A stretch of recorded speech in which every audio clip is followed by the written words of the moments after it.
Hello les potos et bienvenue sur ma chaîne. Aujourd'hui, petite review sur une énième suite d'une saga culte du cinéma d'horreur. Il s'agit de Spiral, l'héritage de Saw. Alors, pour la réalisation, on retrouve Darren Lynn Bousman, qui est déjà assez connu puisqu'il a lui-même réalisé Saw 2, le troisième, et ainsi que Saw 4. Donc il connaît très bien la licence et on va voir justement s'il s'en sort plutôt bien ou plutôt pas bien avec cette énième suite. Le premier acteur que je vais vous présenter, c'est vraiment le personnage principal, l'acteur principal. Il s'agit de Chris Rock qui joue le rôle de Zeke Banks. Alors Chris Rock, moi comme ça de souvenirs en tout cas de films qui m'avaient marqué avec lui, c'était L'Arme Fatale 4, aux côtés de Mel Gibson et de Danny Glover. Et puis après c'est aussi un doubleur d'une saga assez culte, puisqu'il a doublé Marty le Zèbre dans la saga des Madagascar. Le deuxième acteur, c'est une légende du cinéma, c'est Samuel L. Jackson qui joue le rôle de Marcus Banks. Alors lui pour le coup, ça sera toujours le partenaire de John Travolta dans le film cultissime de Tarantino Pulp Fiction. Et puis il a aussi prêté ses traits à Mace Windu dans la prélogie des Star Wars. Troisième personnage et comédienne, il s'agit de Marisol Nichols qui joue le rôle de Angie Garza. Alors elle est plus connue en tant que actrice des séries. Si vous regardez sa filmographie, elle est vraiment dans les séries. Elle est depuis 2017 dans une série qui marche très bien, Riverdale. Et puis elle a fait un petit peu de cinéma aussi, puisqu'on la retrouve dans Big Mama 2 aux côtés de Martin Lawrence. D'ailleurs, entre parenthèses, film que j'ai trouvé plutôt mauvais. Donc voilà, je ferme la parenthèse avec la présentation des acteurs et je vais vous parler un petit peu de l'histoire du départ. En fait, on va se retrouver avec Zeke Banks, qui est un flic qui a beaucoup de problèmes de relations avec ses partenaires, ses collègues de travail, avec sa patronne. C'est plutôt un flic qui va monter des affaires et puis en tout cas échafauder des plans pour démanteler des réseaux de la mafia et tout ça, par lui-même, tout seul, sans consentement de personne. Donc c'est vraiment un anarchiste. Et puis, très rapidement, en fait, il va se retrouver propulsé sur une affaire où, visiblement, la victime a été, en tout cas, tuée grâce à un peu à la même manière que faisait John Kramer à l'époque. Et au fur et à mesure dans l'enquête, en fait, il va se rendre compte, Zeke, que les affaires vont le toucher de très près et qu'il n'est pas si détaché que ça de ces enquêtes-là. Donc voilà, j'ai fini la petite présentation. On passe maintenant directement à l'interprétation générale. Je ne vais pas vous faire acteur par acteur. Personnellement, Chris Rock, par exemple, je vous donne comme cet exemple. Chris Rock, moi je trouve que c'est plus un acteur qui est bon dans les comédies, je sais pas, dans les comédies d'action, vraiment tout ce qui touche un peu à la comédie, à la légèreté. Et là, il a essayé, je trouve, j'ai jamais vu Chris Rock dans cette configuration-là, essayer de faire un côté plus dramatique, plus thriller, plus sombre, plus noir. Et du coup, je le trouvais presque trop théâtral, trop que dans la comédie, trop dans la théâtralité. Et du coup, je trouve que ça casse le personnage.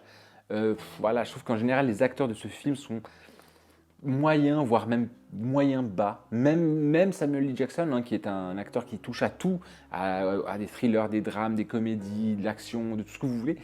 Je trouve pas, j'ai pas trouvé les acteurs mémorables, leur interprétation mémorable. On est très loin de Tobin Bell, alias John Kramer dans les premiers sauts, qui nous avait livré des performances impressionnantes sur l'interprétation de son personnage, sur l'incarnation de John Kramer. Voilà, on se souvient de John Kramer, de Tobin Bell, c'était un ouf. Même Amanda, l'actrice, je ne sais plus exactement le nom de l'actrice, mais celle qui joue Amanda nous avait offert un personnage assez intéressant. Dans ce film-là, tous les acteurs tous les personnages sont pas forcément bien interprétés et ils sont oubliables à souhait. Donc voilà. Côté technique, technique, cadrage, etc. Moi, il y a 3 points qui m'ont vraiment marqué. Le premier, c'était, on a l'impression que Darren Lynn Bousman a essayé de mettre un filtre. Alors par moments, c'était un filtre qui était un peu jaunissant. On a l'impression de voir typiquement une scène de série ou de film comme Miami Vice, CSI Miami, Fast and Furious, Bad Boys. Vraiment ce côté très jaune qui donne ce côté très solaire au film, il fait chaud. Et puis d'un autre côté, quand c'est des scènes un peu plus, il a mis un filtre un peu bleuté qui donne un côté plus cru aux scènes, plus glauque, plus machin.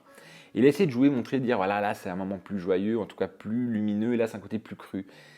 Sauf que ça marche pas. Sauf que ça m'a pas touché, j'ai pas trouvé que l'exercice était bon là-dedans. On a vraiment l'impression que certaines scènes, c'est vraiment tiré d'un film et puis certaines autres d'un autre, juste à cause de ce filtre-là.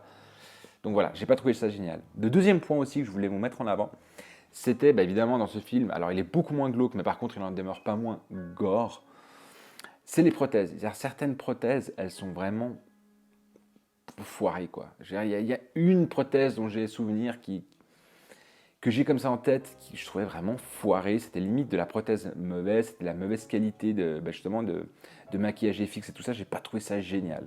Je trouve que c'était plutôt mauvais. Plutôt mauvais. Et le troisième point aussi que je voulais mettre en avant, c'est alors les pièges. Ça, c'est vraiment. S'il n'y a pas un piège dans les sagas des sauts, c'est pas un saut, quoi. Et là, pour le coup, les pièges, espèce de mécanisme de mise à mort, entre guillemets, je les ai trouvés pas forcément inspirés dans la conception. C'était pas mauvais, mais c'était pas les plus beaux pièges qu'on a pu voir dans Saw. Et puis, je trouvais que c'était presque. On avait perdu ce côté artisanal pardon, de John Kramer. Voilà, il fabriquait ses pièges dans son atelier, il les élaborait, il faisait ça avec des pièces de récup et tout. Ici, on a des pièges où on a l'impression qu'ils sont sortis tout droit, je sais pas, d'une école d'ingénierie mondiale. C'est des grosses machines mécanisées, électroniques. C'est super bizarre. J'aime pas trop en fait. On perd le charme voilà, des pièges faits main, faits maison. Voilà, je trouve ça dommage. Parce après, sur l'idée, comme je vous dis, ils sont pas ouf, mais après, sur ce côté-là, très industriel, très mécanique, j'ai pas kiffé, quoi. J'ai pas du tout aimé. Donc voilà, c'est vraiment 3 points que je voulais mettre en avant au côté technique. Scénaristiquement parlant, comme je vous disais tout à l'heure, les personnages, l'écriture des personnages, tant l'interprétation que leur écriture est plutôt mauvaise. Le tueur, ou en tout cas, voilà, le tueur en soi, il n'a pas un charisme de ouf. C'est pas, ouais, c'est pas top. C'est pas des personnages écrits. On essaye de donner une certaine épaisseur peut-être au personnage principal, donc à Chris Rock, Zig Banks. Et même comme ça, je le trouve plutôt déjà au-delà de mal interprété, pas très intéressant.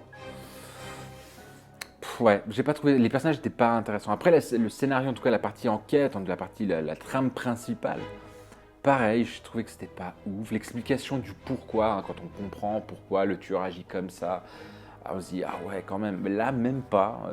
On se demande même pourquoi il fait tout ça, hein, alors qu'il aurait pu passer par des moyens plus faciles. Hein, il fait tout ce bordel pour pas grand chose au final. On s'éloigne complètement de la philosophie de John Kramer, ce qui est dommage puisque c'est quand même la genèse d'un saut pour moi. Je sais pas. J'ai pas trouvé ça ouf. Et puis enfin, le dernier truc scénaristiquement aussi qui m'a complètement un petit peu. C'est que moi, déjà, à la moitié du film, je savais déjà qui était le tueur, quoi. Et la personne avec qui je regardais le film, au bout de, allez, 15 minutes de film, il était déjà dedans.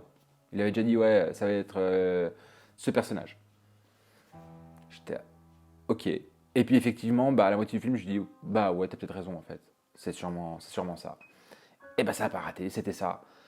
Et du coup, le climax, il n'y est pas. L'explication, je vous dis, elle est mauvaise, elle est pourrie. Et puis, ils essaient des vieilles techniques aussi, genre attention, lui, il a l'air vraiment méchant, regardez la tête de méchant qu'il a, certains acteurs. Alors que, voilà, on sait que cette technique, elle marche pas, on sait très bien que le méchant, le bad guy, il n'est pas méchant, c'est pas lui, quoi. Donc, non. Voilà, scénaristiquement, le film est très très en dessous des anciens, et pour moi, je vais faire quand même cette petite parenthèse actuellement. C'est bien la preuve que le cinéma américain est actuellement très en panne sur tous les styles de films, les thrillers, les actions, les cinémas d'horreur. Ils sont un peu en panne.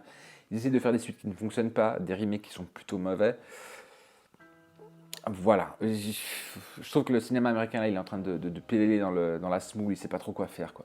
Ça va pas. Bref, je referme la parenthèse et je passe sur la BO. Alors, la BO du film. Alors, elle n'est pas mauvaise. Elle n'est pas mauvaise. On entend une fois le thème principal de la saga des Sceaux, qui, dans une scène en plus, qui est tout de suite une espèce de fan service, hein, qui fait « Ah, vous vous souvenez de cette scène-là ?» Voilà, et il y en a cette musique-là, ok, c'est un petit clin d'œil pour les fans. Mais sur tout le reste du film, on a de la musique hip-hop, limite West Coast, un peu chaude comme ça. Et je trouve que justement, en fait, cette musique-là, elle est très bonne, il n'y a pas de souci. Moi-même, j'adore le hip-hop, j'adore les musiques un peu West Coast, comme ça, un peu avec des instrus très chauds, voilà. Mais ça n'a rien à foutre là. Ça, on les réserve pour des films comme Fast and Furious, des choses comme ça. Là, si vous voulez jurer, en fait, faire une espèce de cassure entre la musique et l'image qu'on voit, c'est raté. Ça a donné un côté artistique assez raté. Et si c'était vraiment délibérément premier degré, bah c'est foiré, tu mets pas ce genre de musique dans ce genre de film, ça casse tout quoi. Donc voilà, musique plutôt bonne, mais qui n'a pas du tout sa place dans un film Saw, je suis désolé. Donc voilà, au final, qu'est-ce que j'ai pensé du film? Bah, si vous vraiment vous vous emmerdez chez vous, que c'est voilà, et puis que vous voulez voir un film, allez le voir. Ou si vous avez vu tous les sauts, vous dites ah bah, je ne veux pas en rater un seul, bah, vous allez le voir. Après, est-ce que c'est un bon film? Bah, il est plutôt moyen mauvais en fait.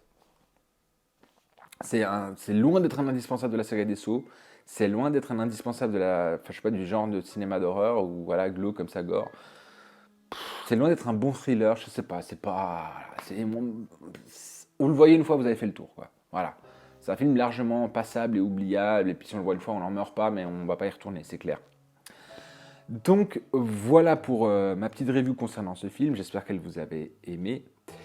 Alors, si c'est le cas, vous savez déjà quoi faire, hein, vous abonner à ma chaîne et puis vous n'oubliez pas la petite cloche des notifications pour être au courant de mes prochaines vidéos.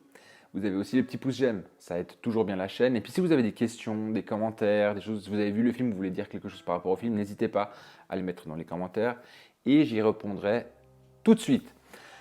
On va passer à la partie spoil en 4 points pour ceux qui ne veulent pas savoir. Je vous dis déjà bye bye et pour les autres, on se retrouve juste après l'alerte.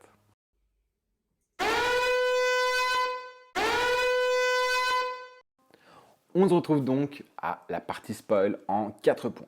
Le premier point que j'ai mis en avant et que je voulais noter, que je voulais vraiment vous en parler, c'était vraiment quand je parlais tout à l'heure des prothèses mal faites.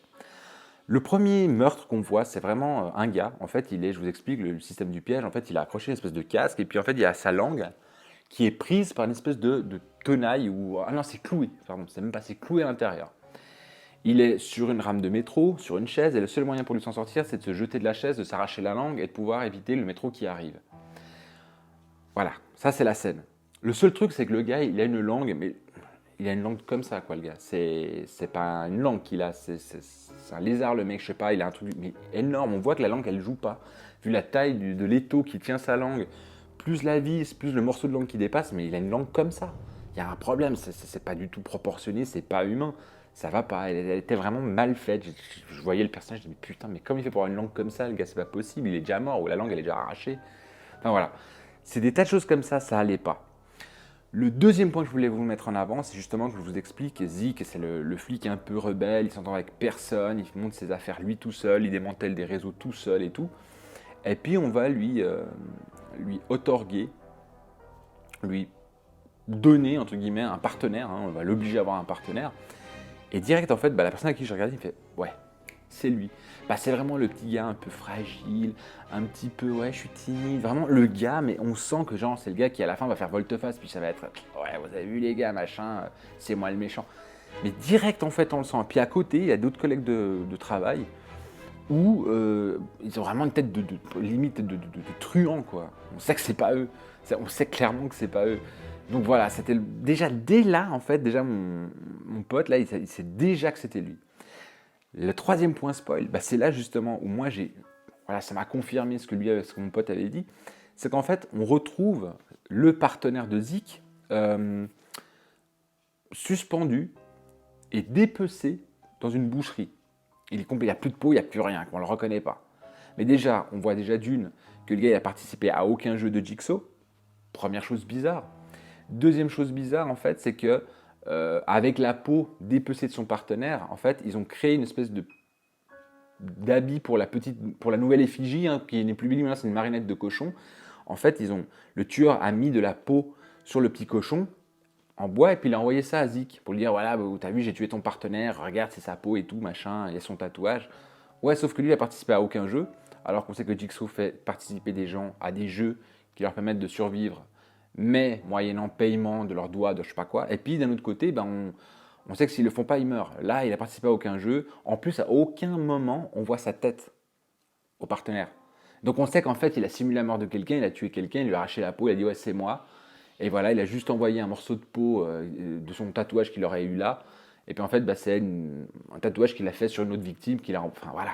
Genre, on sait tout de suite que c'est le partenaire de Zik, quoi, le nouveau partenaire. Et le quatrième point, C'est la fin, c'est le dénouement. Donc voilà, moi je vous dis depuis le début, je sais que c'est lui. Et effectivement, c'est lui. Hein, il court parce que son père a été capturé par le nouveau tueur. Donc il s'appelle William, c'est jamais le partenaire. Par le partenaire. Zeke court pour aller sauver son père. Il se retrouve face à face avec son ancien partenaire. Et il lui explique en fait qu'il a tué certains flics. Les victimes sont que des flics hein, d'ailleurs dans ce film. Parce qu'ils avaient participé à la mort de son propre père, donc du père du partenaire, et puis qu'il voulait se venger de tous ces flics qui avaient étouffé l'affaire et qui avaient participé à la mort de son propre père. Mais c'est une vengeance. Donc déjà, c'est même plus un truc comme ça, c'est même plus de savoir s'ils tiennent à la vie ou pas, c'est juste une vengeance. Et pourquoi se faire chier à construire des pièges hyper compliqués, à attaquer des gens, enfin vraiment à se mettre en danger et créer des machines comme ça pour au final juste se venger en fait. Parce qu'en fait, il n'adresse aucun message aux victimes ni à personne. En fait, c'est juste pour se venger. C'est juste presque en fait pour le plaisir de le faire. Et ils essayent vite fait d'expliquer. Ouais, en fait, John Kramer, il avait raison avec la spirale. Voilà, c'est la seule explication qu'ils expliquent pourquoi est-ce qu'il fait ça façon Jigsaw. C'est pourri. C'est pourri, c'est pourri. Je suis désolé, l'explication elle est naze. Donc voilà. Je vous ai dit les 4 points spoil qui me semblaient importants, intéressants. Hein. Après, vous pouvez regarder le film et puis peut-être découvrir de nouvelles choses. Donc voilà, je vous laisse le faire si le cœur vous en dit. Mais en attendant, prenez soin de vous et bye bye.